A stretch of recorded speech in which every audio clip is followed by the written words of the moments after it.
शेख इब्राहिम का सवाल है कि हराम पैसा घर की तामीर में लगाना कैसा है। जवाब यह है कि हराम पैसा यानी इंटरेस्ट और सूद का पैसा घर की तामीर में लगाना नाजायज़ और हराम है, चूँकि उसका मसरफ़ बता दिया गया कि या तो मालिक के रकम तक उसका पैसा पहुंचा दिया जाए, वो मालूम नहीं, पता मालूम नहीं, तो फिर किसी मुस्तहिक़ के सदक़ा को सदक़ा दे दिया जाए।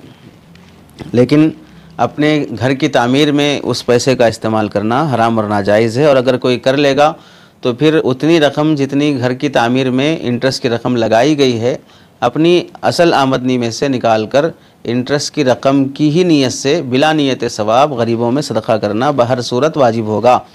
हाँ, अगर किसी मुस्तहिक़ सदक़ा ज़रूरतमंद शख्स के घर की तामीर का कोई मसला हो, वहाँ पर वो पैसा लगाया जा रहा है, तो फिर उस गरीब के हवाले करके वो पैसा उस गरीब आदमी के घर की तामीर में लगाया जा सकता है। उसकी इजाज़त है, क्योंकि वो शख्स मुस्तहिक़ सदक़ा है। उसे देने के बाद चाहे वो शख्स घर की तामीर में लगा ले, कपड़े ख़रीद ले, राशन ख़रीद ले, वो उसकी मर्ज़ी है, लेकिन मुस्तहिक़ सदक़ा के लिए दिया जा सकता है। अपने घर की तामीर में लगाना नाजायज़ और हराम है।